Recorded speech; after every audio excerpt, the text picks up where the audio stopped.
hello everyone. I have with me Benson Cheruiyot. Benson trains and he runs marathons with Airaide, and he's found it very beneficial, and it's really an honor and a privilege to have Benson with me today at the Airaide booth here in Houston at the marathon. The event is tomorrow, and I wanted to ask Benson, I wanted to talk with Benson a little bit about his training and what he does back home in Kenya, preparing for marathons.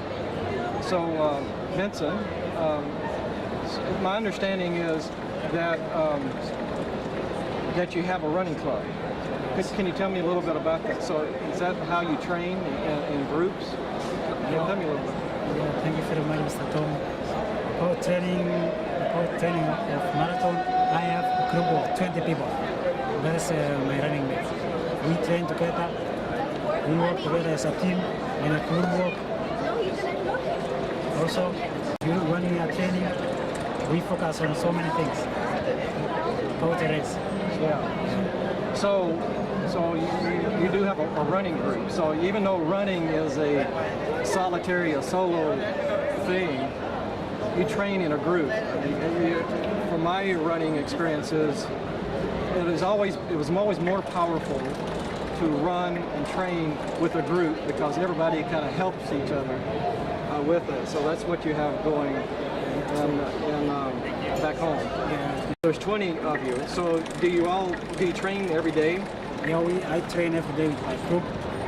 From Monday to Saturday, I rest only 1 day a week.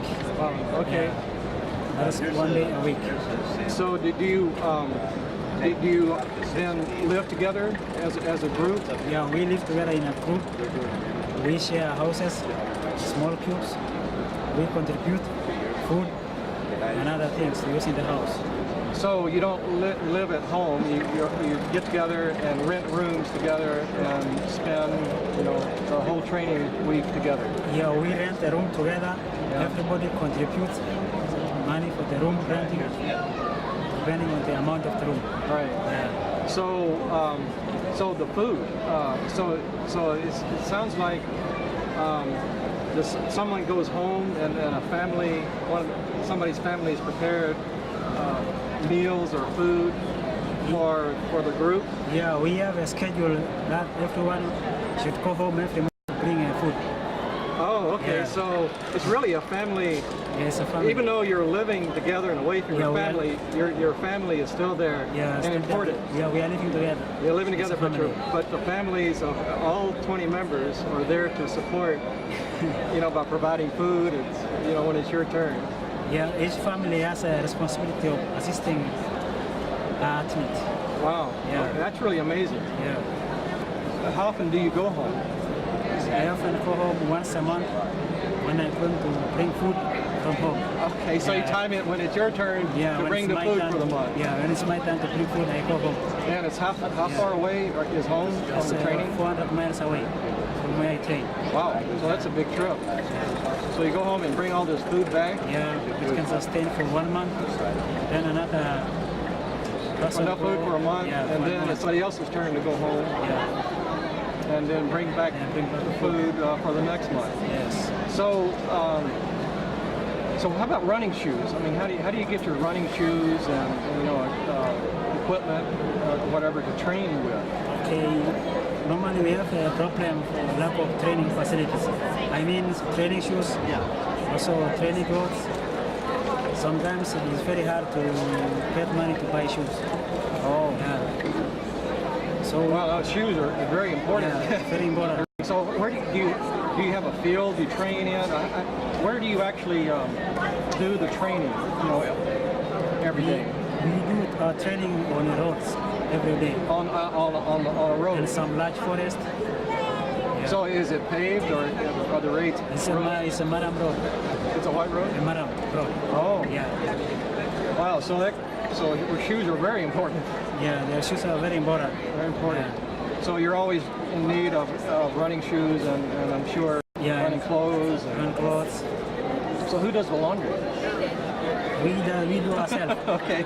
We do everything ourselves. We cook for ourselves. Cook for yourself. Everything for ourselves. Everything for ourselves. So when do you normally, let's say Monday, if you were home and now it's Monday, let's start training again.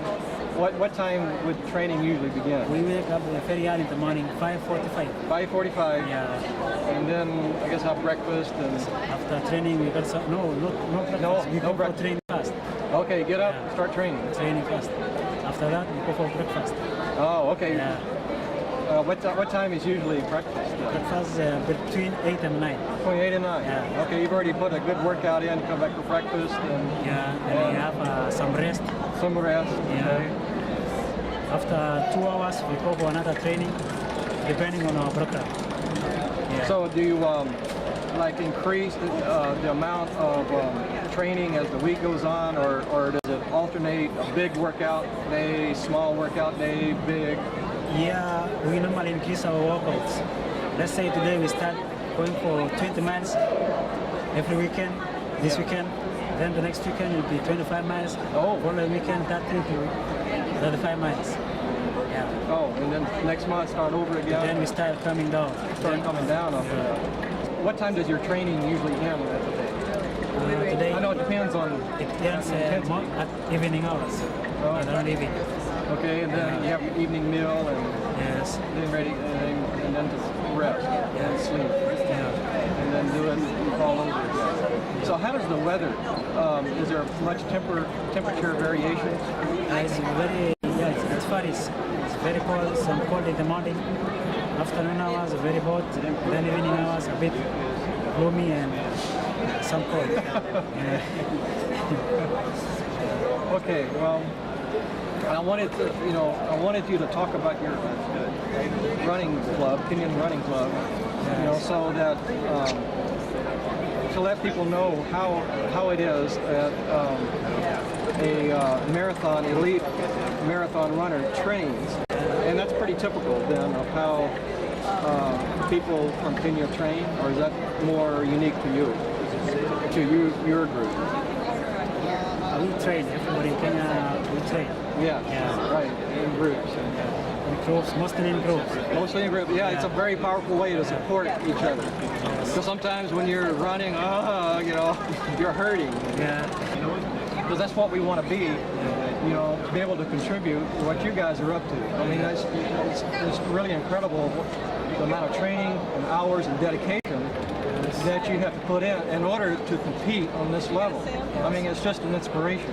And so that's why I wanted to ask you about your training so that we can let people know how you prepare for these. So to let people know that and then be an inspiration that, they can do something like this too.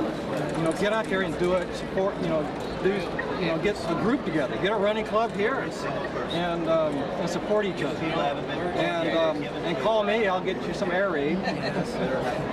Because it will help, and it's not cheating too. So, we have a big event tomorrow. You're in the second group tomorrow. Yes, I'm not Okay, the first group.